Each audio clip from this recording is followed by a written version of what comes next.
What does it feel like when the world ends in a single second? Not just for a city, but for every heartbeat inside it. One moment, life is ordinary, cooking, talking, laughing, and the next, everything you know shatters like glass. But in those ashes sometimes, faith whispers louder than the blast itself. Good evening, and welcome back to Wisdom by the Fireside. Tonight, in our events story, we remember a day that carved itself into history, the Beirut Explosion of 2020. A blast so violent it shook the earth like an earthquake. Yet what it revealed about human courage, about fate, and about God's unseen hand still echoes today. When 2,750 tons of ammonium nitrate ignited in Beirut's port, a city was torn apart. But the story we tell tonight is not only about the explosion itself. It is about the ordinary lives caught in its path, the divine mysteries in survival, the haunting moral questions it left behind, and the way an entire nation asked, where was God in all of this?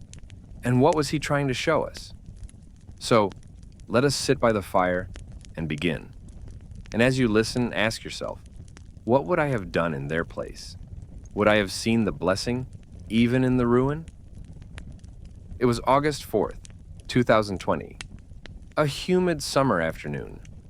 Noor, a young mother of two, stirred lentil soup in her small kitchen in the Mar Mikhael district. Her daughters, 7 and 9, sat at the table coloring in notebooks. Outside, the streets hummed with the usual Beirut rhythm, cars honking, vendors calling, neighbors arguing, life layered with noise. The radio played an old Fairuz song, and Noor hummed softly, almost forgetting the world's problems. For just a moment, her kitchen was an island of peace. But then, a dull boom shook the glass windows. Her daughters froze. "Mama, what was that?" one asked.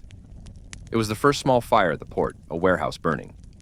But Noor didn't know that. She only knew the sound was wrong, heavy, like something trying to announce itself. She put down the spoon and whispered, "Stay here, don't move." She leaned toward the balcony, curious. Her husband wasn't home yet. He had gone to buy bread from a bakery near the port. She thought about calling him, but then, a blinding flash. A roar so deep it felt like the sky cracked. The windows imploded inward. Shards of glass flew across the kitchen like daggers. Noor's soup pot crashed to the floor. She grabbed her daughters and threw them under the heavy wooden table. For a second, she thought, this is the end. We are dying now. And yet, they didn't. When the dust settled, the kitchen was wrecked. Glass everywhere, cupboard doors ripped off, curtains shredded. But under the table, the three of them were untouched. Not a scratch. Noor's hands shook as she pulled her daughters close. She whispered over and over, "Alhamdulillah, God saved us." It was only later, hours later, that she discovered the truth. The bakery where her husband had gone. It was destroyed. People inside never made it out. But somehow, he had been delayed by 5 minutes, chatting with a neighbor on the street. That tiny delay saved his life. Was it coincidence? Or was it divine timing? As Noor gathered her daughters and stepped outside, the street no longer looked like Beirut. It looked like a war zone. People bleeding, cars smashed, walls collapsed, sirens wailing from every direction. Her daughters cried into her dress, "Mama, what happened? Is it the end of the world?" Noor didn't have an answer, but she knew one thing. The God who shielded them under that wooden table still had more to show her that night. Because just a few blocks away, another story was unfolding. One that would define the tragedy of Beirut forever. And it began with a group of firefighters walking straight toward the flames. The call came in at 5:55 p.m., a warehouse fire at the port. Nothing unusual. Fires were part of their daily life. The Beirut Fire Brigade dispatched a small team, 9 firefighters, most of them young, some barely out of training. Their commander that evening, Captain Joseph, gathered them quickly. Among them was a woman, 25-year-old Sahar Fares, an emergency medic engaged to be married in just weeks. She had been radiant that morning, telling her friends she couldn't wait to wear her wedding dress. Now, she climbed into the fire truck, tying her long hair back, ready to do her job. The truck roared through the city streets toward the black smoke that curled above the port. None of them knew the scale of what lay inside Warehouse 12. None of them had been told about the 2,750 tons of ammonium nitrate stored dangerously close to where they were heading. As the truck screeched to a halt at the port gate, flames licked higher into the sky. Security guards shouted at them, but no one gave a clear warning. Some said fireworks were inside the warehouse. Others shrugged. The team had no time to debate. Joseph barked orders. Jose lines unfurled. Boots pounded across the asphalt. Sahar followed, medical bag in hand, ready for the injured she thought she'd be treating. She messaged her fiancé on WhatsApp, "Going to the port. Big fire. Pray for us." Those were her last words. Inside the warehouse, the fire was furious. Flames snapped and popped, sparking small crackles like fireworks. The team pushed forward bravely, but the danger was already beyond human scale. Ammonium nitrate was heating, pressure building, seconds ticking down to catastrophe. But how could they know? No one had told them the truth. They had been sent into a death trap blind. One eyewitness later recalled seeing the firefighters, 9 figures silhouetted against the orange glow, walking straight into the mouth of doom. Ordinary men and women answering an ordinary call, unaware they were about to become martyrs of negligence. 6:08 p.m., a searing white flash, a sound so violent it erased thought. In an instant, the warehouse, the team, everything near it, disappeared into the largest non-nuclear explosion in modern history. The shockwave tore across Beirut at 1,000 feet per second.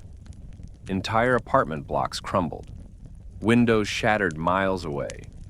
The sea itself heaved as if struck by a giant fist. And the 9 firefighters were gone. Not a body found intact. Their names would later be etched on memorials. Their families left with only silence where their voices once lived. Sahar's fiancé kept checking his phone. Hours later, he saw her name on the list of missing. For days, he could not believe it. Friends told him, "She died a hero." But he answered bitterly, "She died because no one told her the truth." Her father, broken with grief, would later say, "She was sacrificed. They sent her into hell." But others whispered something else, that perhaps, in God's mysterious wisdom, her martyrdom became more than death. It became a mirror forcing a nation to confront corruption, lies, and the cost of negligence.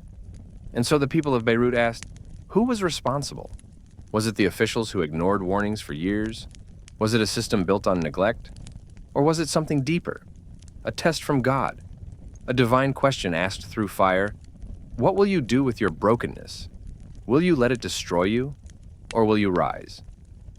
But even as these questions spread, stories of survival were unfolding all across the city. People who should have died, but didn't, spared by a twist of fate that felt almost divine. One such story belonged to a young bride who had chosen the most beautiful day of her life, only for it to be interrupted by the world's most terrifying blast.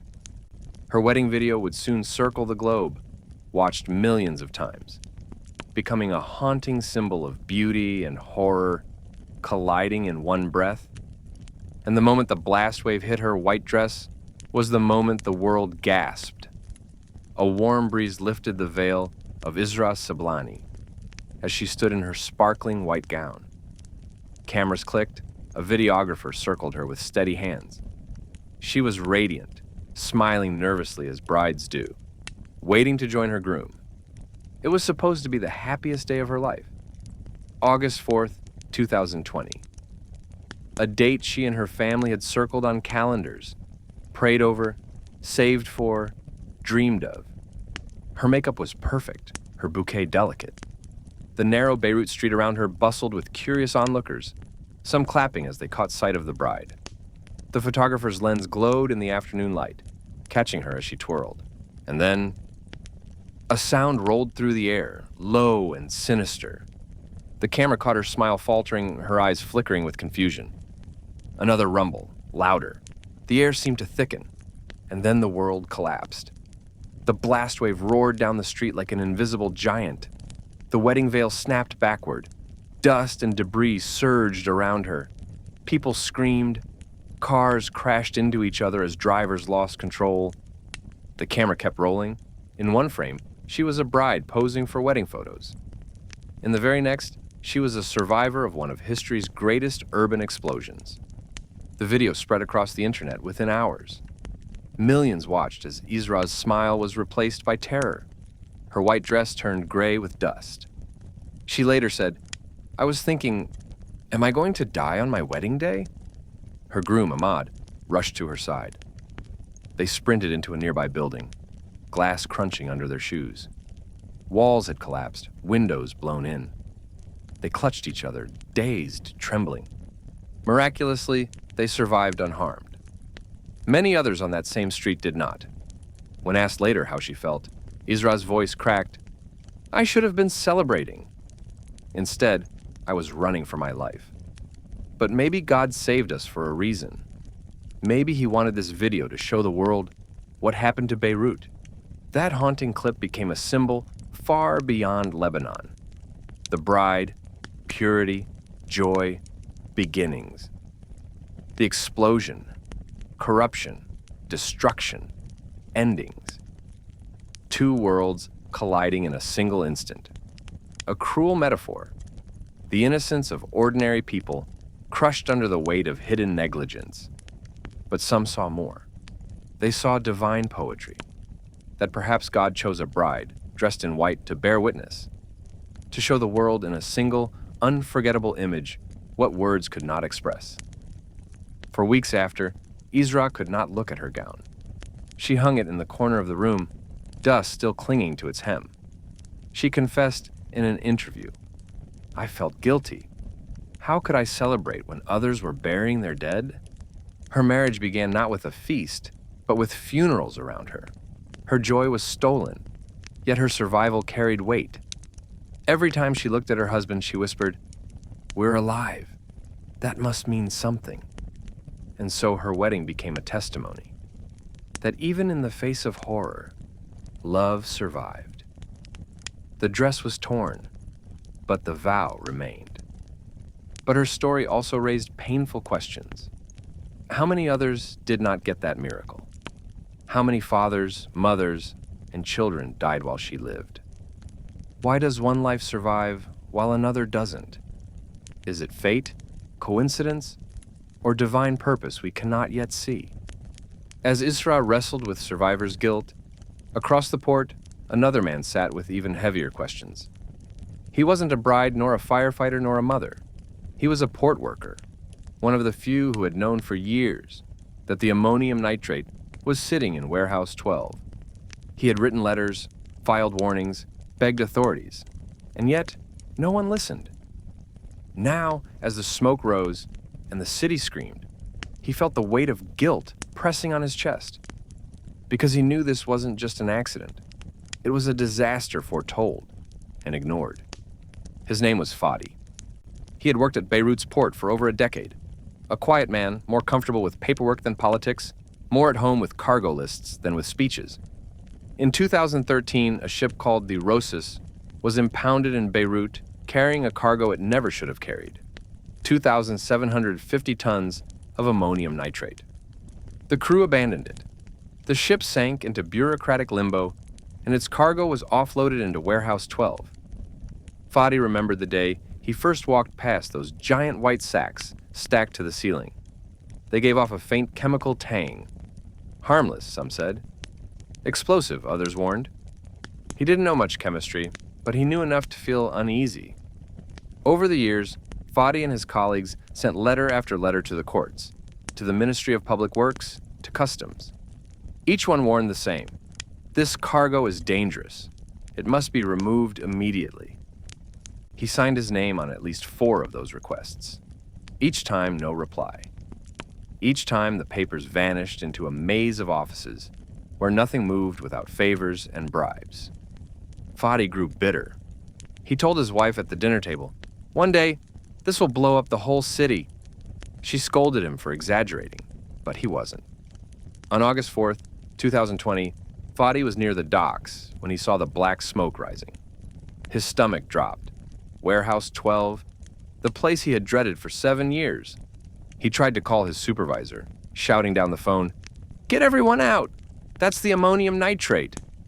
But no one listened. People stared at the fire as if it were just another accident in a city used to chaos.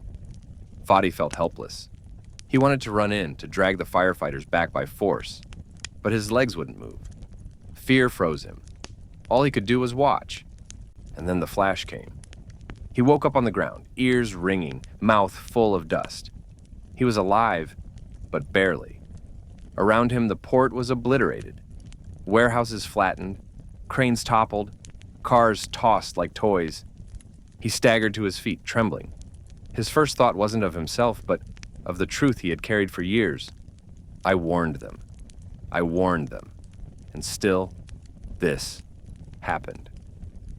That night, as hospitals overflowed with the injured, Fadi sat on the curb outside his ruined office. He buried his face in his hands. Tears cut lines through the gray dust on his cheeks. Neighbors cursed the government, cursed the officials, cursed fate, but Fadi cursed himself. If I had shouted louder, if I had gone to the media, if I had chained myself to that warehouse door, maybe this wouldn't have happened. His wife found him hours later, still shaking. She held him and whispered, "It's not your fault. You tried. God knows you tried." But her words didn't ease the burden. He felt the guilt pressed down like rubble on his chest. In the weeks after, Fadi stopped praying. He stopped going to church. He couldn't face God. Every time he knelt, he heard the cries of parents burying their children. Every time he closed his eyes, he saw Sahar the firefighter's smiling photo on TV. He saw the bride's wedding dress blowing in the blast wave. He saw Noor clutching her children under the table. And always, the same thought, you knew, and you did nothing. But one night, unable to sleep, he wandered down to the ruined port. The moonlight shone on the broken silos, the mangled cranes, the crater where Warehouse 12 had once stood. And there, in the silence, he felt something stir, a whisper he could not explain. You are not God. You cannot carry the sins of a nation. It was as if heaven itself was telling him, yes, you warned, but corruption drowned your voice. The guilt was not his to bear alone. Yet Fadi knew the truth about human memory. Anger fades, tragedies blur. And if people forgot, then all those lives would be lost in vain. So he made a vow that night among the ruins. He would not be silent anymore. He would tell the story over and over until someone listened. Until justice came, if not from men, then from God. But as he stood there in the moonlight, he wasn't alone. A sound broke the stillness, the low murmur of voices. And when he turned, he saw a group of survivors gathered, holding hands, their heads bowed in prayer. Among them was a priest with soot still on his robes, leading them in whispered hymns. Fadi felt his knees give way, because in that moment, for the first time since the blast, he saw not destruction, but faith rising from the ashes. The air still smelled of smoke and chemicals. The ground was littered with glass, twisted metal, and the cries of the wounded. Father Elias walked through it barefoot, his black robe torn, his face streaked with dust. He had been inside his church near Gemizeh when the blast shattered its stained glass windows. The crucifix above the altar crashed to the ground, splintering into pieces. For a moment, he thought God himself had abandoned Beirut. But then he heard the cries outside, and he knew his work wasn't done. That night, hours after the explosion, a small group of survivors gathered near the ruins of the port. Some had bandages hastily wrapped around their heads. Others clutched children whose faces were streaked with tears and blood. Father Elias joined them. He had no church walls left, but he still had his voice. He raised a candle, one of the few they'd found intact, and began to pray aloud. Lord, have mercy. Christ, have mercy. For the souls of the lost, for the healing of the wounded, for the strength of the living. The survivors wept as his words rose into the night sky.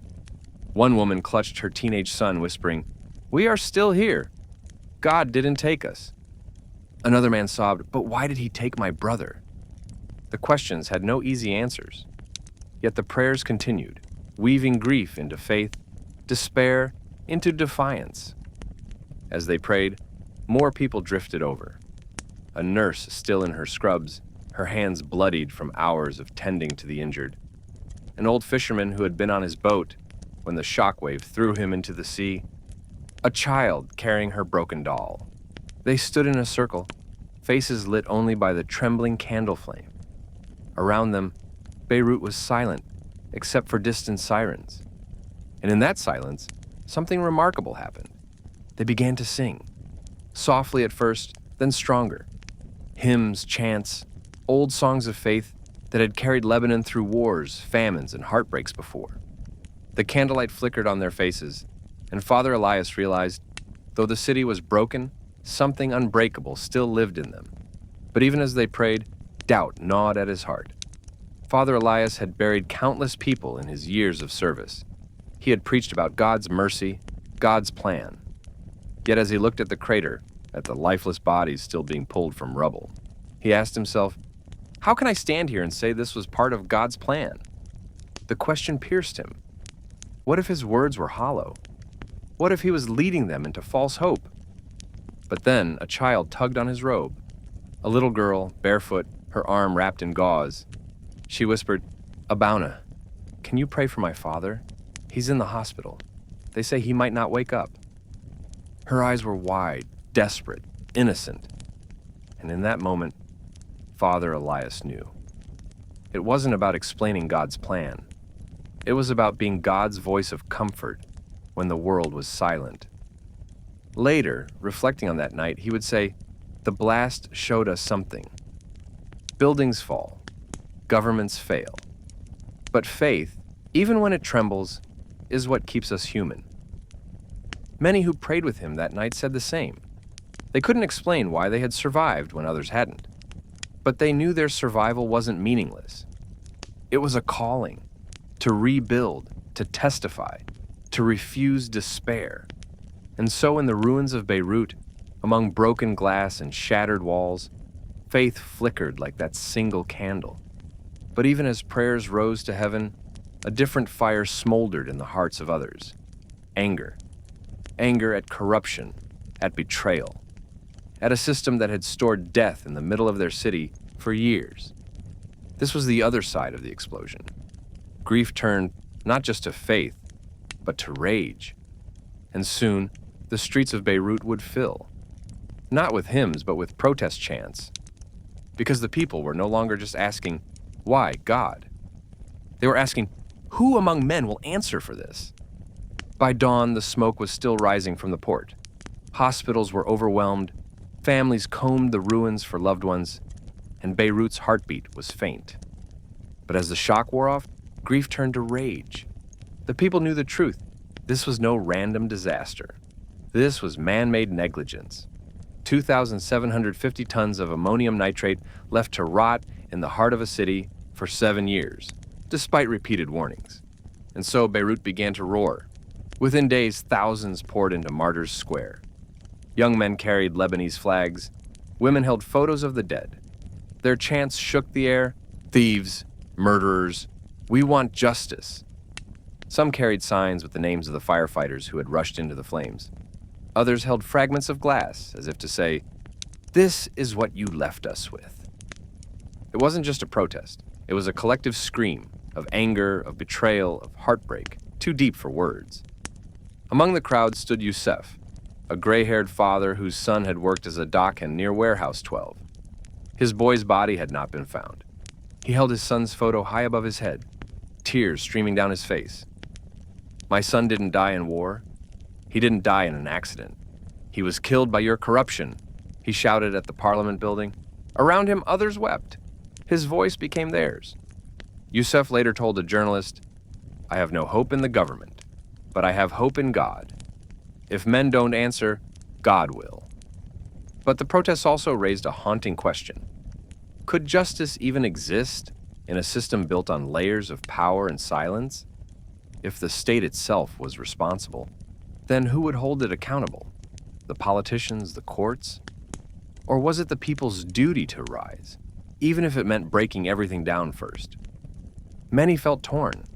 Some wanted peaceful reform. Others demanded revolution. Still others whispered darkly, Lebanon will never change.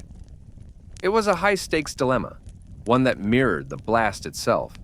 Would the explosion destroy Beirut forever, or would it awaken it?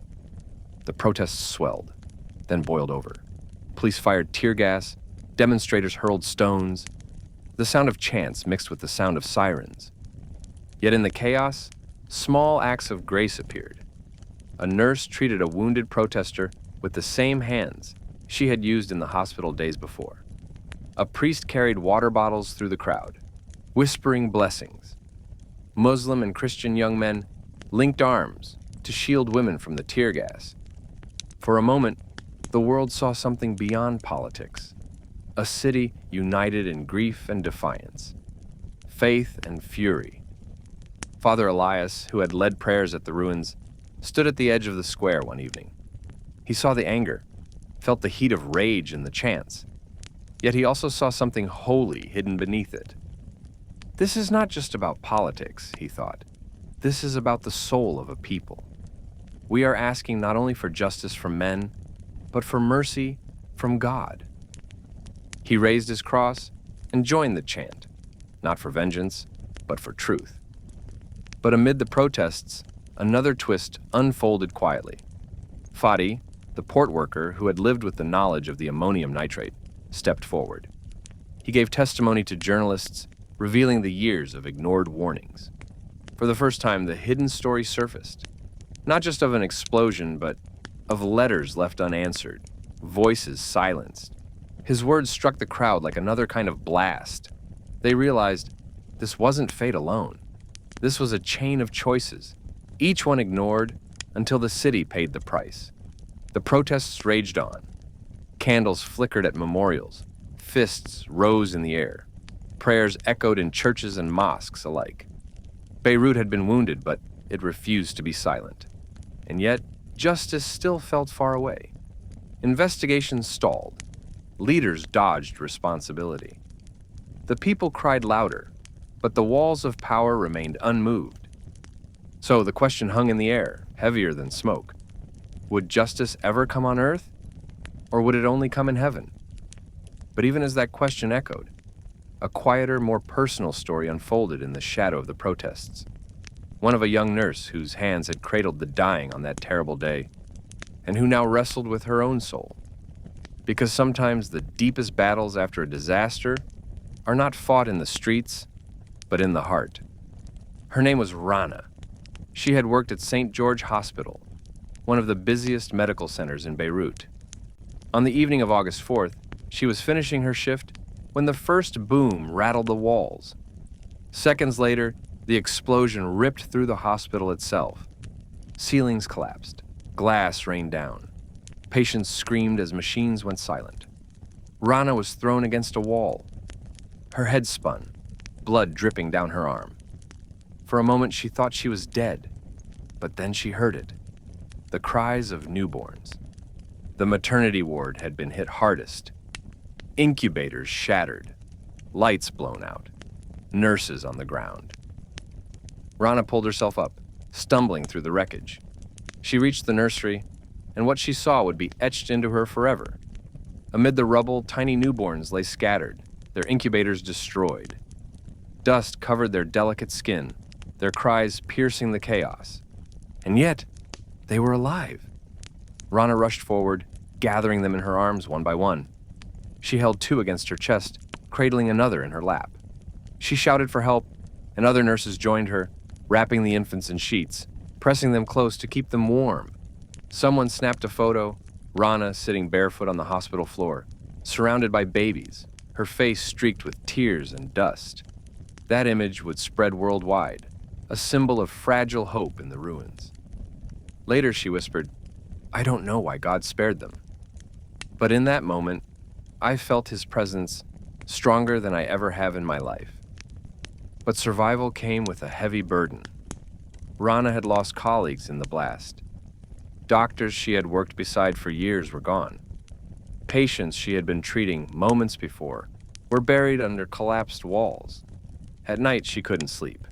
Her ears rang with phantom screams. She replayed the moment over and over. What if I had been faster? What if I had saved more? Survivor's guilt dug into her heart. She confessed to a friend, "Everyone calls me a hero, but I don't feel like one. I feel like I failed." The friend told her, "You saved the future of Lebanon in your arms. Those babies, one day they will grow. They will remember this city, and they will rebuild it." But Rana wasn't sure. Could she ever carry both grief and hope together? In the silence of her apartment, she wrestled with God. Why did you take them, the mothers, the fathers, the children, and leave me here? What am I supposed to do with this life now? No answer came in words, but sometimes, when she held one of the surviving babies during her shifts, she felt a strange peace, as if the answer was not spoken but lived. Perhaps the reason she lived was not to understand, but to continue, to keep stitching wounds, cradling lives, holding hope where it seemed gone. Weeks later, Rana was invited to visit one of the babies she had carried out that night. His name was Elias, named after his grandfather who had died in the blast. When she walked into the family's apartment, the baby's mother broke into tears. She pressed Rana's hands and whispered, "You didn't just save him. You saved me. Because without him, I would have nothing left." Rana held the infant, his small fingers gripping hers. For the first time in weeks, she allowed herself to smile. It dawned on her then, survival wasn't just about enduring. It was about carrying others forward. The weak, the small, the future itself. But Rana's healing journey raised a universal question. When tragedy spares us, do we live as though we earned it? Or do we live as though we owe it? To God, to others, to those who didn't survive? For Rana, the answer came slowly, painfully. She realized she could never repay the debt of survival, but she could honor it by serving, by holding life gently, fiercely. And so, amid the ruins of Beirut, Rana chose not to surrender to despair. She returned to the hospital, working through her pain, tending to the wounded of both body and soul. But as she stitched wounds, others opened. The blast had not only broken bones and buildings, it had shattered trust, trust in leaders, trust in safety, trust in tomorrow. And as survivors rebuilt their homes, they asked, can we rebuild our faith in the future of this country? Or was Beirut's explosion the final straw? Because behind the human stories lay a larger question, a nation's destiny, teetering between ruin and redemption. Beirut has always been called the Phoenix City, a place that rises from ashes again and again. Wars, invasions, bombings, and still it stood. But after August 4th, 2020, many asked, can Beirut rise one more time? Or has the flame finally burned out? For some, the answer was clear. Leave. Pack what little survived and escape the broken system that had betrayed them. For others, the answer was stubborn resistance. Stay. Rebuild. Even if it meant living amid rubble. And between these two choices, a nation's soul wavered. At the airport, weeks after the explosion, the departures hall was crowded. Families dragging suitcases, children clutching stuffed animals, young graduates clutching foreign visas. One young man, Kareem, spoke bitterly to a reporter. I love Lebanon, but Lebanon doesn't love me back. My parents lost their home in the blast. My degree is worthless here. If I stay, I'll die in poverty. If I leave, maybe I'll live. His words echoed a painful truth. The blast was not just about destruction. It was about disillusionment. For many, it confirmed that Lebanon's leaders would never change. And so they left, not only fleeing rubble, but fleeing hopelessness. But not everyone fled. In Gemaize, a cafe owner named Rami swept shards of glass from his shop every morning. His business was destroyed, but he refused to leave. This city is in my blood, he told a volunteer who came to help. If we all run away, Beirut will die. I can't let that happen. With borrowed tools and donated paint, he began to rebuild, serving coffee on a street where half the buildings had collapsed. Customers sat among rubble, sipping slowly as if to declare, "We are still here." It was resilience, raw and defiant. Religious leaders wrestled with the meaning. Some warned that the blast was a divine punishment, others that it was a test of endurance. Ordinary people whispered prayers at night, unsure whether to call it judgment, chance, or destiny. But among the ruins, faith also renewed itself in strange ways. Mosques opened their doors to Christians who had lost their homes. Churches hosted Muslim families with no shelter. For once, sectarian lines blurred, as survival itself became the common creed. One volunteer said, "We stopped asking who was Sunni, Shia, Christian, Druze. We only asked, 'Are you hungry? Do you need a bed?'" Perhaps that too was part of the divine mystery, that out of division, unity could flicker like a fragile flame. But the larger question still loomed. What kind of future could Beirut have? Would the blast mark the beginning of renewal, a cleansing fire that forced change? Or would it mark the breaking point, the moment people gave up on their homeland for good? In the streets, graffiti captured the dilemma. On one crumbled wall, someone had written, "We deserve life." On another, "This system will kill us again." It was a tug of war between despair and hope, ruin and resurrection. Yet amid the despair, stories of quiet generosity surfaced. A shopkeeper who lost everything still gave free bread to neighbors. A widow, herself homeless, took in 2 orphaned children.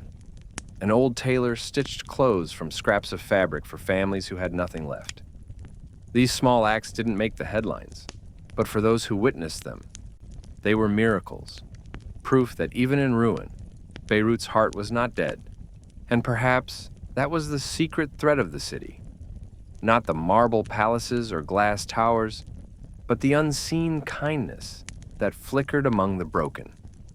But kindness alone could not rebuild a city. As weeks turned to months, the questions grew louder. Who will rebuild Beirut?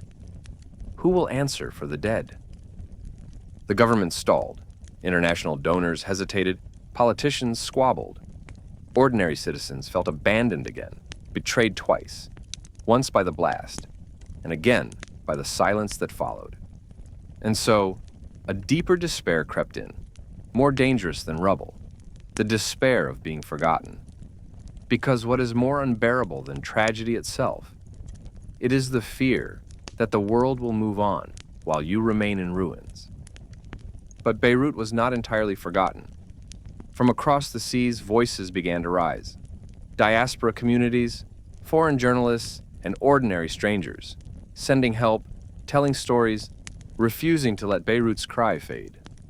One of them was a young Lebanese expatriate who flew back, determined to search for his mother's missing body.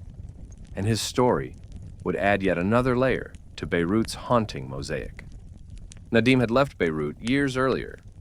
He worked in Paris as an architect, designing glass towers that reached toward the sky.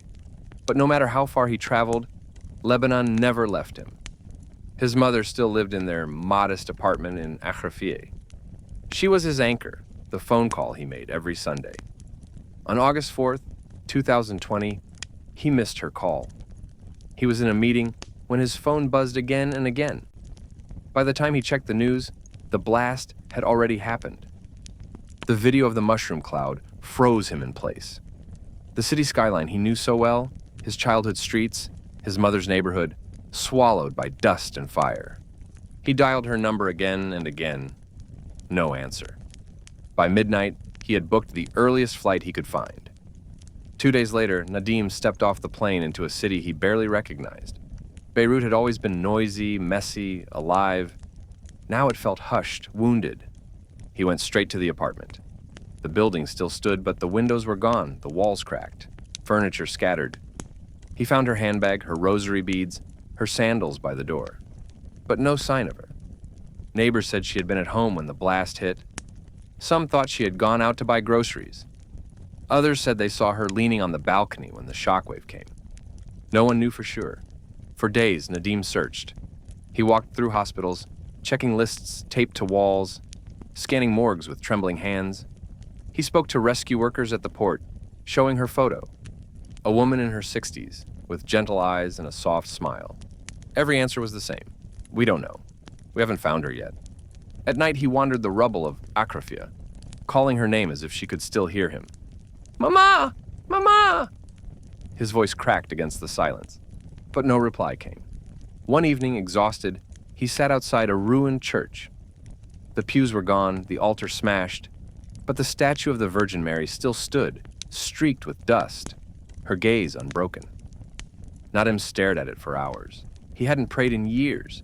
He had built towers of steel and glass, not towers of prayer. But that night he whispered, "If you are real, if you hear me, show me my mother. Alive or gone, just let me know." The words cracked something open in him. For the first time since the blast, he let himself cry. Not the strong tears of an adult, but the helpless sobs of a child calling out for his mother. The next morning, a rescue team called him. They had found a woman alive under rubble near his mother's neighborhood, dehydrated, injured, but breathing. For a moment, Nadim's heart leapt. Could it be her? He rushed to the site, praying every step. But when he arrived, it wasn't his mother. It was another woman, a stranger. Her family, weeping with relief, clutched her tightly. Nadim stood watching, torn between envy and gratitude. And then the woman turned to him, weak but smiling. She whispered, "God didn't forget us." Her words pierced him. Though it wasn't his mother, it was still an answer. God had spared someone. And maybe, just maybe, that meant his mother's story wasn't finished either. But the question haunted him. Why do some live while others vanish? Why was that woman found while his mother remained missing? Is survival a blessing? Or is it a mystery beyond human measure? He didn't know. All he knew was that he couldn't stop searching. Weeks passed and still no trace of his mother. Some told him to accept she was gone, to bury her in his heart and move on. But Nadim couldn't. Every corner of Beirut felt like her shadow. The bakery where she bought manouche, the church pew where she lit candles, the balcony where she had waited for him on every visit. And then one evening, as he walked past the port ruins again, he saw something strange. A small wooden cross, planted in the rubble, with a note attached. It read, "For all the mothers we lost, for all the mothers we are still searching for." Nadim fell to his knees, because in that moment, he realized, whether his mother was alive or gone, she was not forgotten. Her story, like Beirut's, was still being written. The mushroom cloud had barely settled when the videos began to spread. Social media lit up with images of the shockwave ripping through the city, the haunting silence after the blast, the faces of bloodied survivors walking in daze. The world watched in horror, and for once, the globe seemed to pause. From Paris to New York, from Cairo to Sydney, people whispered the same words, "My God, Beirut." International aid poured in. France sent rescue teams. Hospitals in Turkey and Jordan offered to take the wounded. Planes landed with medical supplies, food, and blankets. In Cyprus, volunteers loaded ships with aid. In Canada and the US, Lebanese diaspora raised millions overnight through online campaigns. Even strangers who had never set foot in Lebanon donated, writing messages like, "For Beirut, with love." In times of disaster, the world can often feel divided, slow, indifferent. But this time, something was different.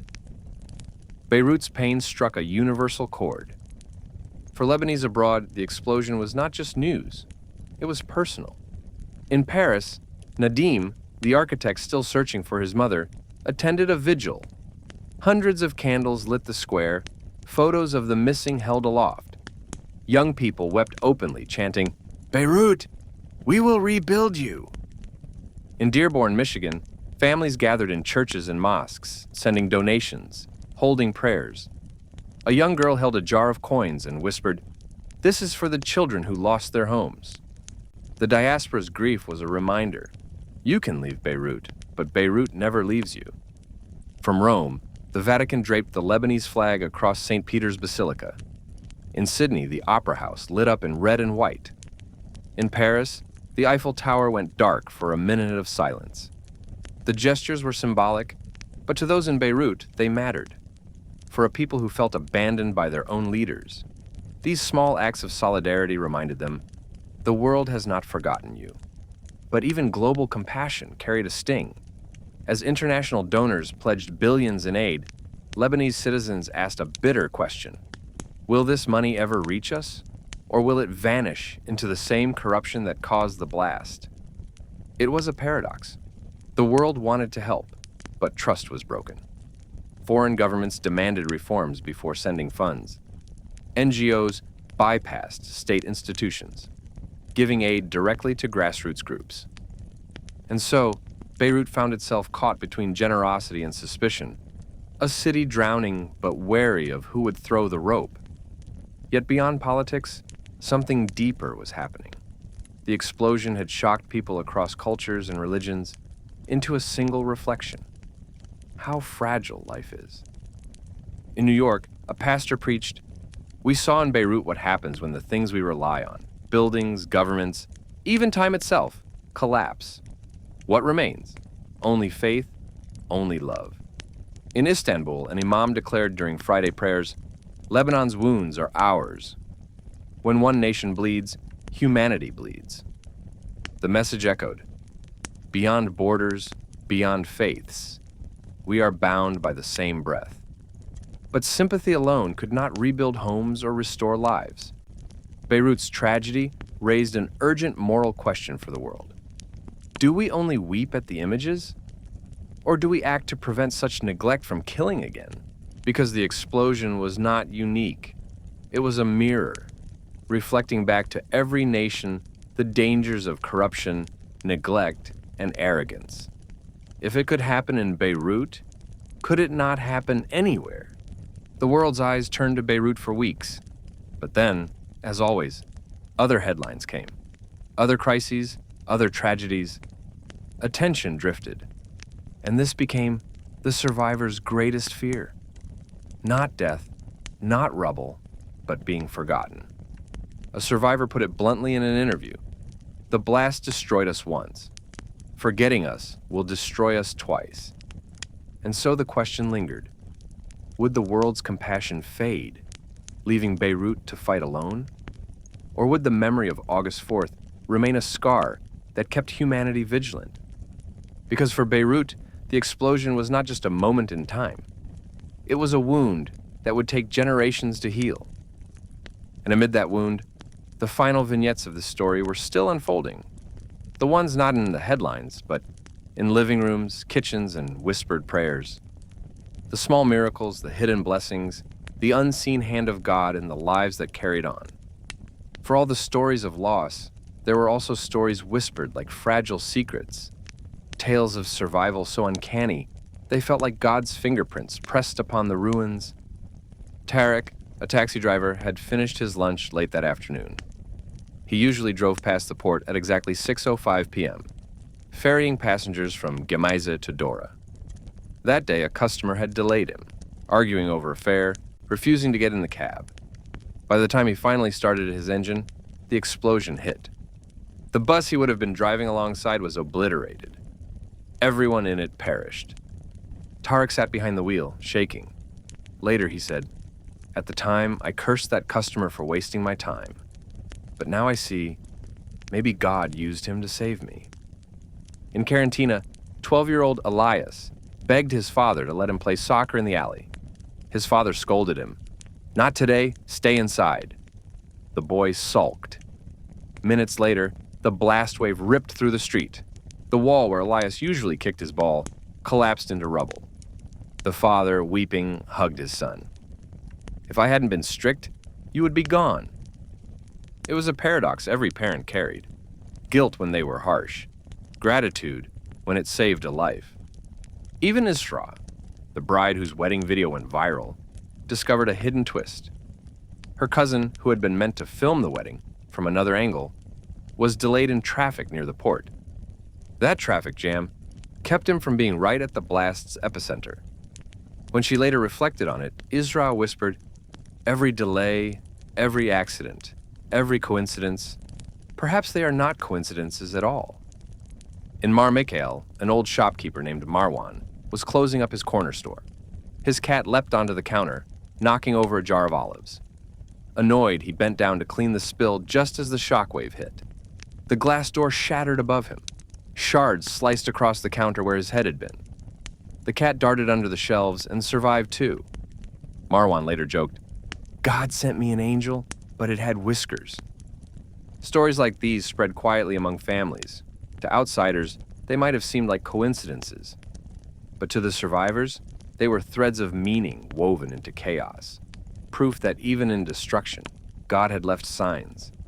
Glimpses of mercy hidden inside judgment. And these stories mattered. They gave the living something to cling to. A reason to believe that survival wasn't random, but purposeful. Priests and imams began to echo the same message in sermons.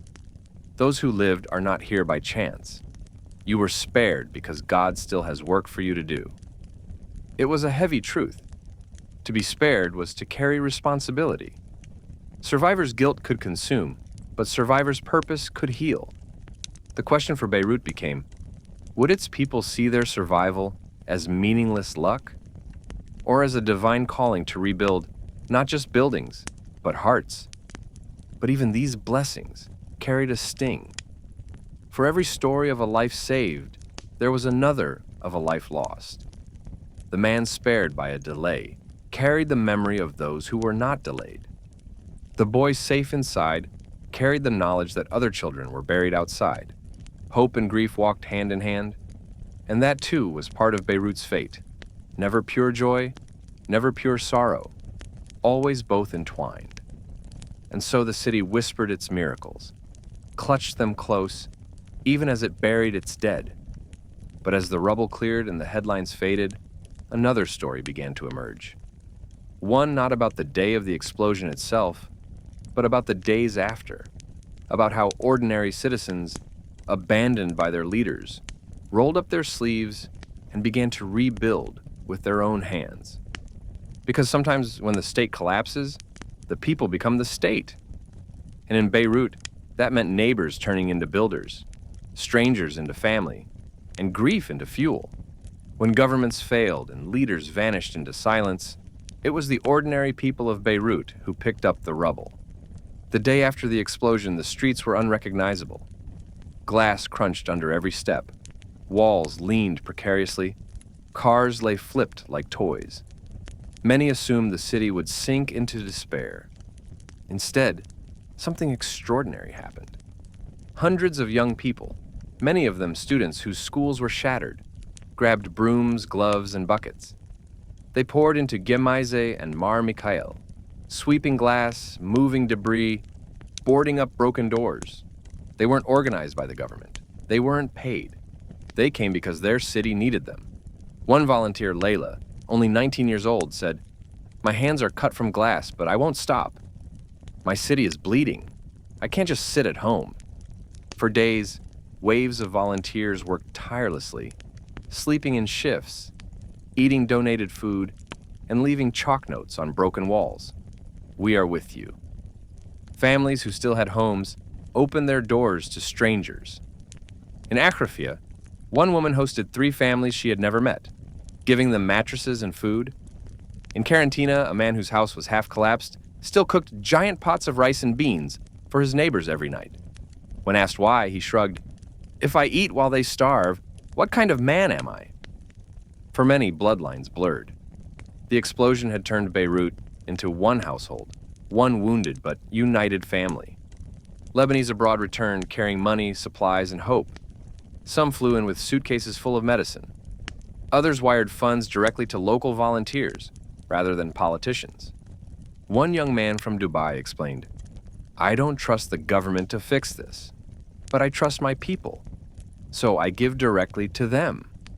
And that's how reconstruction began, not with policies, but with paintbrushes and shovels in the hands of ordinary citizens. Among the rubble, unexpected friendships formed. A Muslim volunteer rebuilding a Christian neighbor's shop, a wealthy banker cleaning alongside a street vendor, A woman who had once lived in seclusion, inviting a homeless man into her home. It was as if the blast had torn down more than buildings. It had torn down barriers. One survivor put it simply, "We lost our city, but we found each other." Churches became shelters, mosques became kitchens. Religious lines blurred as everyone offered what they had. Father Elias, the priest who had prayed by candlelight on the night of the blast, helped distribute food to Muslim families. When someone asked why, he answered, "Pain has no religion, and neither does compassion." His words spread across the city like a balm, but still, beneath the unity, a question lingered. Why did it take destruction for us to remember each other? Why do we wait for tragedy to break our walls? Was this new solidarity just a fleeting reaction to grief? Or could it be the seed of something lasting, something divine? A chance for Lebanon to redefine itself as one family, not fragments. Only time would answer. As weeks turned to months, the people kept sweeping, painting, building. But the cracks in Beirut's heart remained. Because while the people rebuilt homes, they could not rebuild trust in leaders. The government resigned, but accountability was still elusive. Families of the dead demanded answers and received silence. And so, alongside hammers and paintbrushes, anger simmered. Beirut was rising again, but this time on fragile foundations, not stone and steel, but grief and defiance. And in the middle of this fragile rebirth, another wave of struggle loomed. Economic collapse, shortages, a currency in freefall. The blast had shattered buildings. Now the economy threatened to shatter lives all over again. Would Beirut's people survive a second wave of ruin? Or would their unity be enough to carry them through? If the explosion shattered Beirut's buildings, the economic collapse that followed shattered its spirit. Before August 4th, 2020, Lebanon was already in crisis. Banks had frozen accounts, the currency was plunging, inflation was spiraling. But the blast was the cruel hammer that drove the country even deeper into the abyss. In a small bakery near Hamra, the smell of fresh minutiae once welcomed lines of morning customers. After the blast, flour became scarce, fuel harder to find, and prices soared. One woman clutched a loaf in her hands and whispered to the baker, "This used to cost me 2,000 lira. Now it costs me 10,000. How will I feed my children?" Her voice broke, not from hunger alone, but from the humiliation of knowing she could no longer afford what had always been simple. Bread, the symbol of daily life, had become a luxury. For decades, families had trusted banks with their life savings, weddings, retirements, children's futures, all planned through accounts that now lay frozen. After the explosion, when people needed those savings the most, the banks shut their doors. Withdrawals were restricted, accounts locked, dollars vanished. A retired teacher named Salim, whose apartment had been gutted, sat weeping outside his bank. 40 years of teaching, he said, and now I cannot even buy glass to fix my window. It was a wound deeper than financial. It was betrayal. As money evaporated, the exodus of Lebanon's youth quickened. Talented doctors, engineers, and students left for Europe, Canada, the Gulf, anywhere they could find stability. One doctor, packing his bags, said bitterly, "The blast showed us they do not value our lives. The economy shows us they do not value our future. Why should I stay?"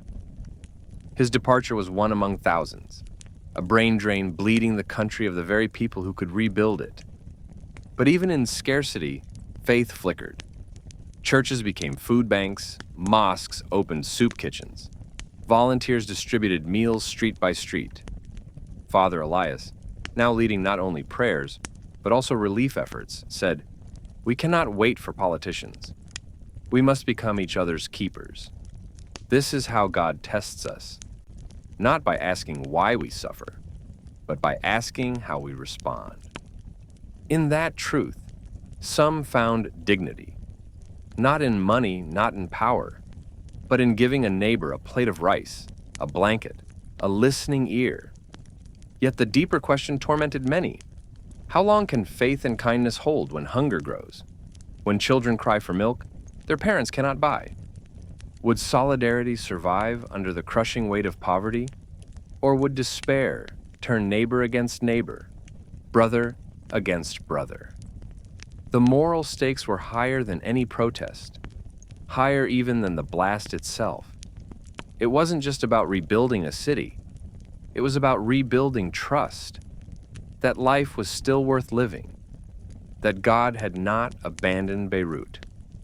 Amid the hardship, unexpected generosity appeared. A young man who had lost his job found a wallet on the street with hundreds of dollars. In a country where that money could feed his family for weeks, he still turned it in. When asked why, he replied, "If I steal in the ruins, then I am no better than those who betrayed us." God is watching. His acts spread across social media, reminding people that even when leaders failed, ordinary people could still choose honor. But dignity could not buy medicine. Honor could not keep the lights on. The lira kept falling, shelves emptied, and despair deepened. And so, many began asking the hardest question of all: if Lebanon's leaders will not save us, and if the world moves on, is God our only hope left? For some, the answer was despair. For others, the answer was faith stronger than ever. But for Beirut itself, it meant one thing. Its future would not be decided by politics alone, but by whether its people believed their survival still had meaning. And in one unexpected corner of the city, an answer to that question was beginning to take shape. In the voices of children, singing among the ruins. While politicians argued and adults carried anger in their eyes, the children of Beirut carried something else. Not ignorance, for they had seen too much to be blind, but innocence, a fragile light flickering in the dark. In the weeks after the explosion, schools near the blast zone were gutted. Desks shattered, chalkboards ripped from the walls, books turned to ash. Yet one teacher, Madame Lena, refused to let her students lose both their homes and their future. She gathered them in a courtyard, under the open sky. Bricks and rubble surrounded them, but she laid down a tarp, spread notebooks, and began again. Today's lesson, she told them, is not only math or grammar. Today's lesson is how to hope. The children, still trembling from the memory of the blast, scribbled letters on scraps of paper. Some wrote prayers, some drew broken houses, some drew hearts. And in that courtyard, education became resistance. One evening, as volunteers cleared glass on a ruined street, they heard music, a trembling melody, soft but piercing. It was a girl, maybe 12, standing barefoot on a balcony with her violin. Her bow scratched at first, then steadied, carrying a mournful tune over the debris. Neighbors gathered, some with tears streaming down their faces. For a moment, the city stilled. A volunteer whispered, "She is playing for the dead, but also for the living." Later, the girl said shyly, "I wanted God to hear us. I wanted him to know we are still here." In Quarantina, a group of children formed a choir. Their homes were gone, their toys buried, but they sang together in the evenings. Simple songs, clapping hands, voices rising above the dust. They sang not for an audience, but for each other, for courage, for the promise that childhood would not be stolen completely. One song repeated the line, "Beirut, we love you. Beirut, don't leave us." Passers-by stopped to listen, some joining in. For adults who had lost faith, the children's voices became a reminder. If the young still sang, then the city was not dead. But these moments carried both beauty and sorrow, because behind every song, every violin note, every lesson in a courtyard, lingered the question, what kind of future waits for these children? Would they grow up in a nation rebuilt on justice? Or would they inherit the same cycle of corruption, pain, and exile? The children sang in innocence, but their songs demanded an answer from the adults. Among the young choir was a boy named Samir. He sang louder than the others, his eyes shining. Only later did volunteers discover his story. His father, a firefighter, had been among the 9 who died in Warehouse 12. Samir hadn't spoken much since the funeral, but when the choir began to sing, he opened his mouth for the first time in weeks. His mother, watching, wept. The music gave him back his voice, she whispered. And so, the child of a fallen hero became a singer of hope. His voice was fragile, but it carried something stronger than speeches. Priests and imams began pointing to these children in their sermons. Look, they said, when we despair, they sing. When we lose faith, they remind us that God has not left us. Perhaps that was the divine pattern hidden in the rubble, the future itself, fragile, innocent, speaking louder than the corruption of the present. Yet even as children sang, danger loomed. Winter was approaching. Families still slept in broken homes, roofs missing, windows open to the cold. Songs could warm the heart, but not the body. Music could heal wounds of the soul, but not feed empty stomachs. And so, the question pressed harder. Would the world keep listening to Beirut's children, or would their voices fade into silence once the headlines moved on? Because what comes after innocence, if not answered, is bitterness. And if Lebanon's children grew bitter, then perhaps the greatest casualty of August 4th would not be the buildings, nor even the lives lost, but the future itself. As the weeks after August 4th slipped into months, the heat of summer gave way to the chill of autumn. And with every colder night, another fear crept into Beirut's broken homes. How will we survive the winter? In Mar Mikil, entire apartment blocks still stood roofless, their windows shattered. Families draped plastic sheets over gaping holes where glass once was. When the winds picked up, the sheets flapped like torn sails, letting rain seep in. Children huddled under blankets, listening to the sound of water dripping through cracks. Parents whispered to each other at night, "How long can we keep living like this?" One woman, Salwa, sat with her 3 children in a room lit only by candles. Their coats were thin, their shoes torn. She said, "The blast destroyed our home once. Now the cold is destroying it again." At first, volunteers had swarmed the city, sweeping glass and delivering food. But as months passed, fatigue set in. Donations slowed, international cameras moved elsewhere, and many helpers had to return to their own lives. Those who stayed behind faced exhaustion. A young volunteer, Rania, confessed, "At first, I thought we could fix everything. But winter came and I realized we are only human. We can't rebuild a whole city alone." Yet she kept showing up, carrying blankets door to door. Meanwhile, prices soared further. Fuel was scarce, heating oil unaffordable. Families lit fires in metal barrels to stay warm. Some burned broken furniture, scraps of wood from the rubble. One old man, Youssef, laughed bitterly as he tossed a splintered chair into the flames. "I bought this chair when I got married. Now it keeps me warm one last time." His laughter turned to tears as the chair collapsed into ash. In a small church still missing its roof, Father Elias led midnight prayers. The pews were damp from rain, the wind cut through the walls, but the congregation came anyway. They huddled together, breath fogging in the cold. He told them, "Even when we shiver, God is near. Even when the world forgets us, heaven remembers us." The words carried them, not because they erased the cold, but because they gave the cold meaning. Suffering without meaning breaks the spirit. Suffering with meaning can sharpen it into endurance. One night, a snowstorm hit the mountains and cold swept into the city. Salwa's youngest child grew pale, coughing in the icy air. She wrapped him in blankets, but his lips turned blue. Desperate, she banged on her neighbor's door at midnight. The neighbor, though also poor, had saved a small kerosene heater. Without hesitation, she pulled the child into her own home, warming him until color returned to his face. Later, Salwa wept. "We lost everything, but we did not lose each other." The heater saved more than a child. It reminded a family that God's mercy often comes through human hands. Yet questions deepened. Why did innocent families shiver while leaders sat in heated palaces? Why did children cough in the cold while the powerful spoke in comfort? Was this the cruelty of men alone, or was it also a divine test? A question posed not to the politicians, but to the people themselves. Will you share what little you have, or hoard it?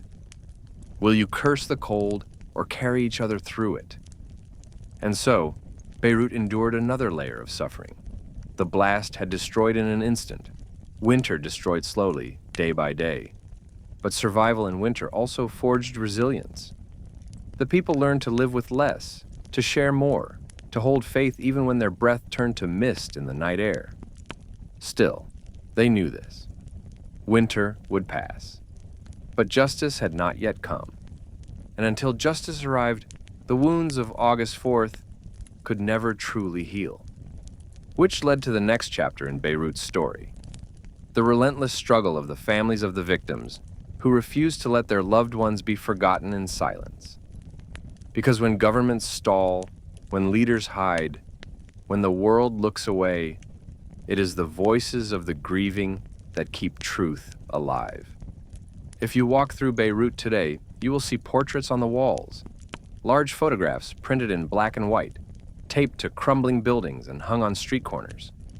Smiling faces, young and old, firefighters in uniform, children with missing teeth, parents holding infants, ordinary people whose lives ended at 6:08 p.m.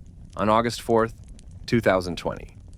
These portraits were put there by the families, mothers, fathers, brothers, sisters, who refused to let their dead fade into statistics. Every week, mothers gather in Martyrs Square. They bring chairs, candles, and photos of their children. Some wear black, others wear white. They sit in silence first, then raise their voices in chants. Justice, justice, justice. One mother, Hala, lost her daughter, a nurse who had been working at St. George Hospital. With tears streaming down her face, she told reporters, "I gave Lebanon my child, and Lebanon gave me a grave." The mother's circle became more than protest. It became ritual. Prayer mixed with rage, grief mixed with defiance. The fathers marched too, holding banners, walking shoulder to shoulder. They went to courthouses demanding accountability. But time after time, they were met with delays, postponed hearings, judges replaced. One father shouted outside the Palace of Justice, "You stole my son with your negligence, and now you steal my right to truth." His voice cracked, but he did not stop, because for him, silence was death a second time. The families faced an unbearable moral dilemma. How do you honor the memory of your loved one without being consumed by anger? Some found peace in prayer, believing God Himself would bring justice. Others wrestled with bitterness, asking, if men never pay, does that mean God allows impunity? The tension between faith and fury stretched every heart. But something unexpected happened. Families who had never met before, Christian, Muslim, Druze, became allies, bound not by sect, but by loss. One grieving father embraced another at a vigil and whispered, "Your son is my son now." This unity was rare in Lebanon, a country often divided. And yet, through tragedy, families discovered that grief erases walls. Pain made them kin. On the first anniversary of the blast, the families organized a march to the port. They carried 214 portraits, one for each soul lost. They lined the streets with them, a gallery of the gone. Beirut walked silently that day, staring at the faces. The weight of memory pressed heavier than any slogan. One passerby murmured, "It's as if the dead themselves are marching with us." Despite their anger, many parents clung to faith. "If the courts fail us," one mother said, "God's court will not. Nothing escapes Him." Her words were echoed in sermons across the city. Justice delayed on earth is not justice denied in heaven. It was not resignation, it was resilience, a way to keep living without being crushed by despair. But the fight for justice came at a cost. Families were threatened, investigations stalled, and hope wavered. Still, the portraits remained on the walls. Still, the mothers lit their candles. Still, the fathers marched. Because they knew this. The moment they stopped, their loved ones would die a second death, forgotten. And so, They carried their grief like a banner, refusing to let silence win. But as the families fought in the streets and the courts, another quieter battle unfolded in Beirut. Inside the hearts of ordinary citizens who had survived but carried invisible wounds, trauma, guilt, and the desperate need for healing. Because the greatest ruins after an explosion are not always the buildings. Sometimes they are the souls. Beirut's skyline bore scars of shattered glass and collapsed walls. But the deeper ruins lay inside people, invisible, unspoken. For many survivors, the explosion did not end on August 4th. It replayed every night in dreams that jolted them awake. It replayed every day in sudden noises, in the slam of a door, in the flicker of lights. The wounds of the body could be stitched. The wounds of the soul bled longer. Children who once played soccer in alleys now froze at the sound of fireworks. Adults who had survived wars whispered that this was worse, because it came not from an enemy, but from within. One young woman, Layla, stopped leaving her apartment altogether. She had been walking in downtown Beirut when the blast threw her against a wall, slicing her cheek with glass. Her body healed, but her mind did not. When friends begged her to go outside, she shook her head. "The street betrayed me once. I won't let it again." Her silence spoke louder than screams. Others wrestled with guilt that gnawed like acid.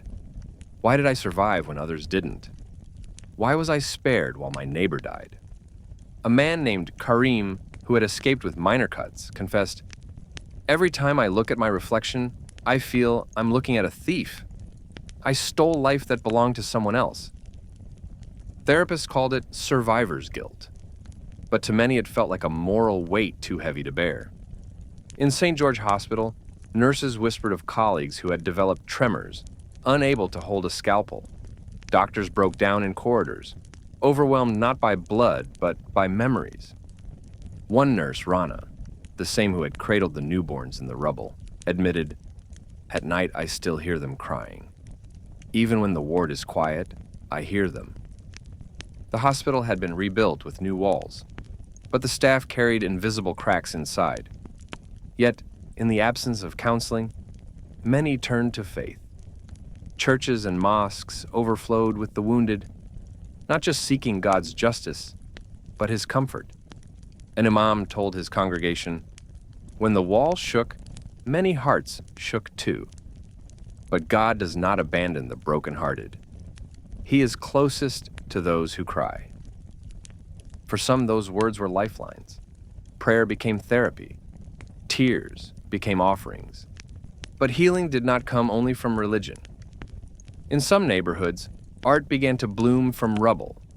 Murals painted on broken walls, poetry scribbled on debris, music played in shattered courtyards. It was as if the city whispered, "If we cannot silence the trauma, we can transform it." One mural showed a phoenix rising from smoke. Another showed the faces of the victims surrounded by flowers. Art became confession, protest, and prayer all at once. But trauma also raised a haunting question. How do you heal when justice never comes? Can a soul truly recover if the wound is left open, unacknowledged by those responsible? Or must healing come from within, independent of apology or accountability? This question divided survivors. Some demanded trials before peace. Others said peace must come first, or they would never live again. Neither side was wrong. Both carried truth and pain. And so Beirut became a city of walking ghosts, people alive but carrying the dead within them. Yet within that shadow, one light flickered, the courage to speak. Survivors began sharing their stories in public forums, in documentaries, in whispered interviews. Each voice became a small exorcism of pain. But as they spoke, another fear arose. Would the world keep listening? Or would their trauma become another forgotten headline? The answer, perhaps, lay not in the world, but in the city itself. In how Beirut would remember, not just the blast, but the humanity that rose from it. And that remembrance was about to take on a new form. through memorials, anniversaries, and rituals of memory that would keep the voices of the dead alive. When buildings fall, you can rebuild them with stone. But when people fall, the only way to rebuild them is with memory. And so, after August 4th, Beirut became a city of memorials. The grain silos at the port, half standing, half collapsed, became a monument of their own. Their scorched, broken shape stood as a scar, visible across the skyline. Some wanted them torn down, saying they were dangerous.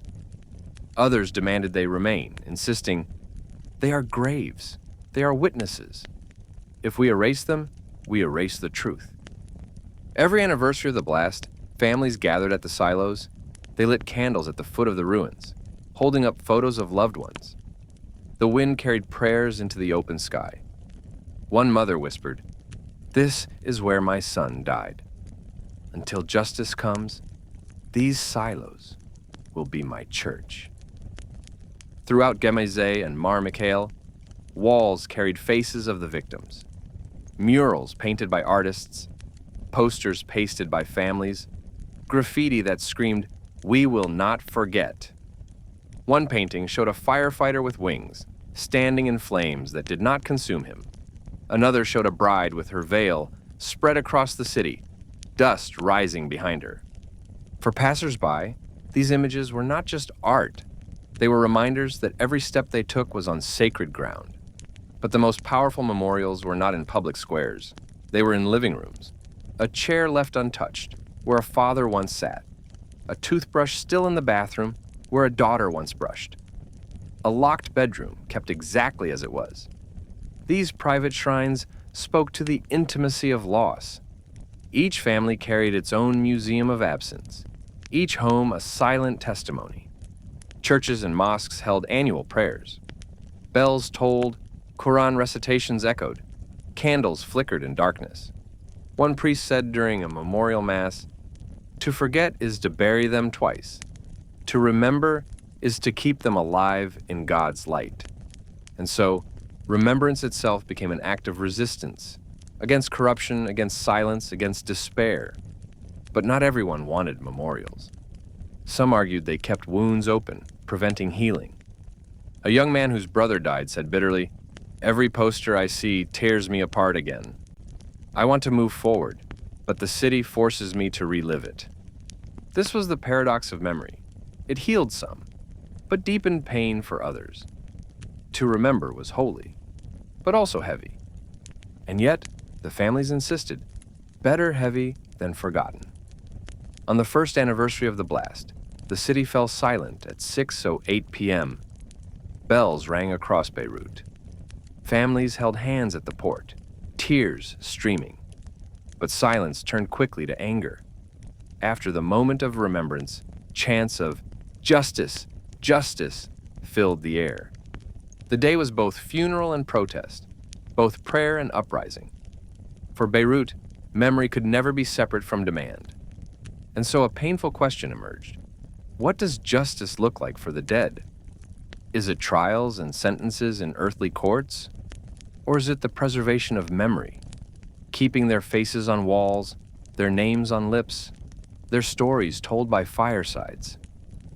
Perhaps, for Beirut, it was both. Justice delayed could still come in heaven, but memory could keep them alive now. As the second and third anniversaries came, the crowds thinned. Fewer candles were lit, fewer portraits raised. Some feared that forgetting was winning after all, but others found a deeper truth. Even if the world forgets, God does not. Even if politicians erase files, heaven keeps records. Still, the question burned in every heart. Would Beirut's story end as a tale of grief, or could it yet become a story of redemption?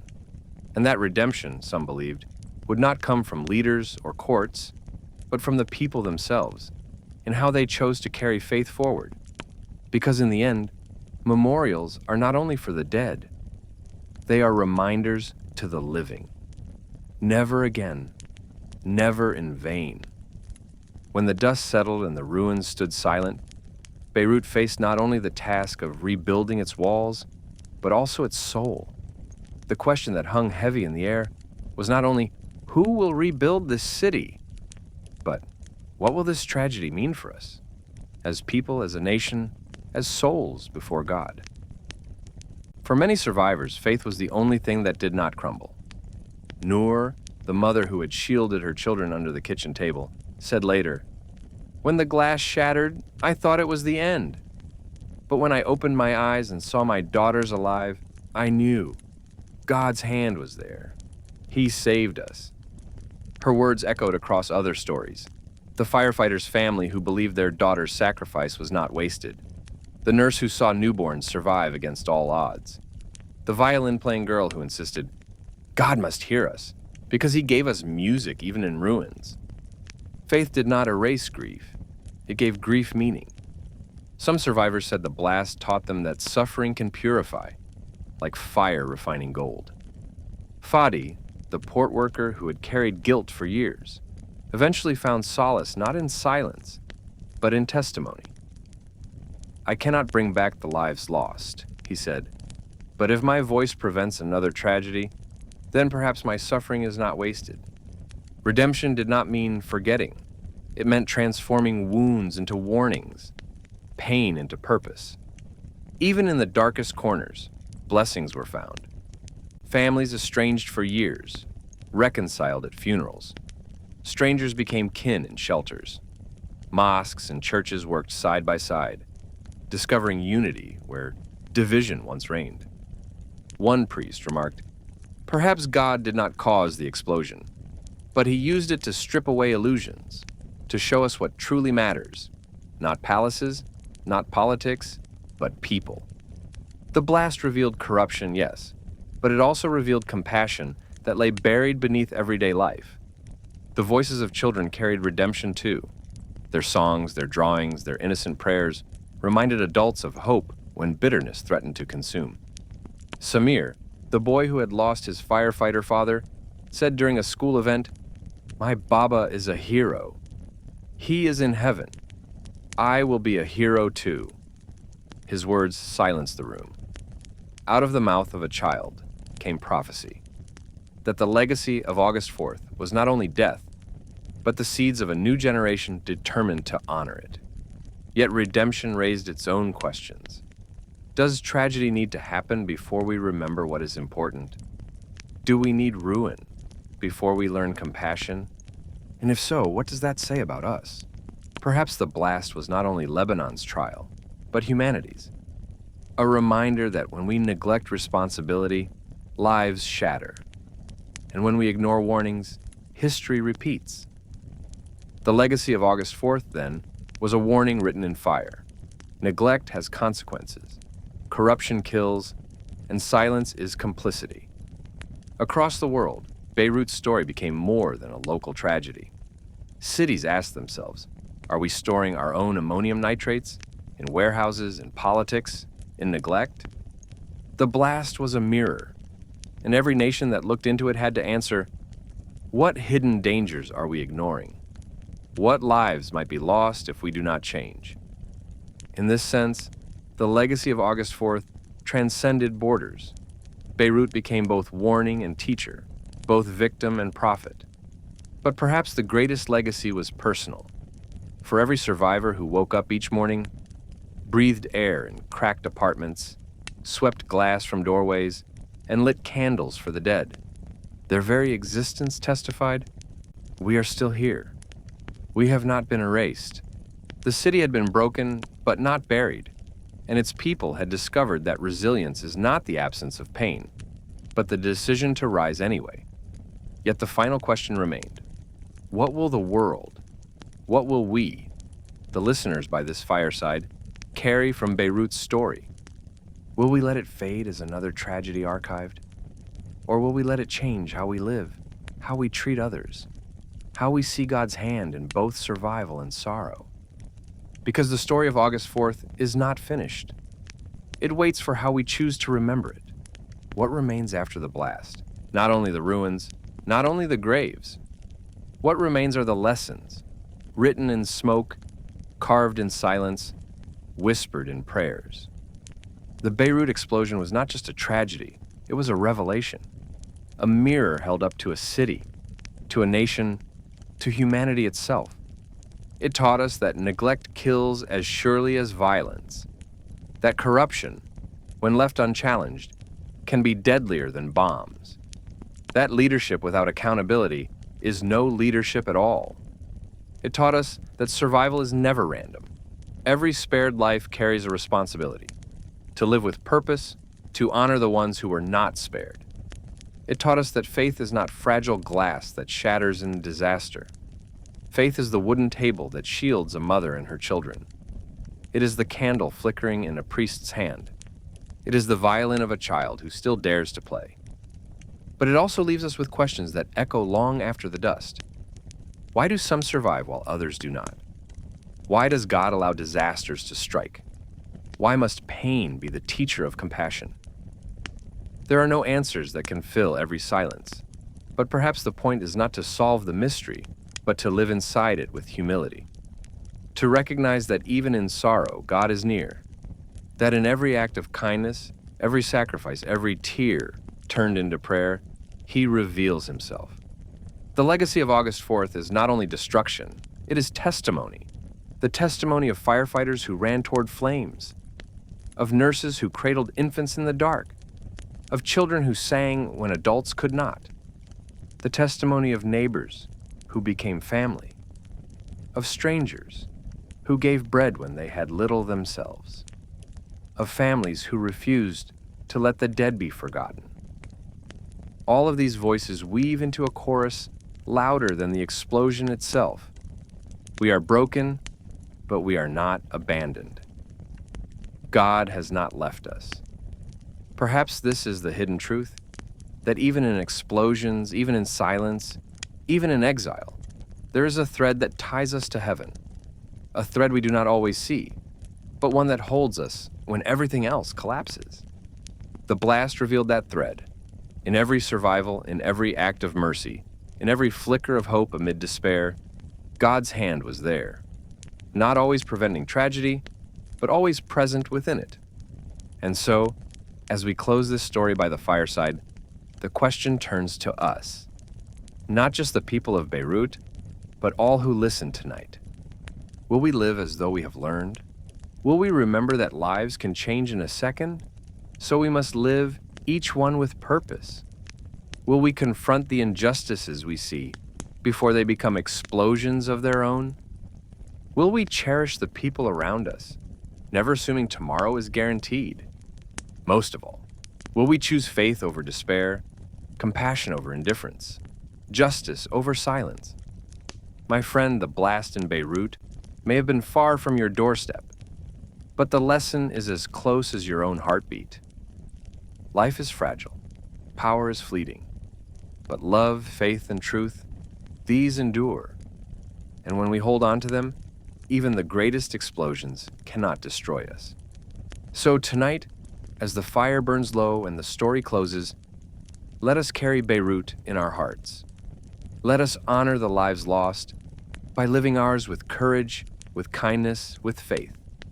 Because the greatest tragedy would not be the blast itself. It would be forgetting its lessons. And now, as always, we end with gratitude. Thank you for sitting with us tonight, for being part of our little circle by the fire. If the story touched your heart, share it to the ones you love. And if you would like to listen to more like it, you know where to find us.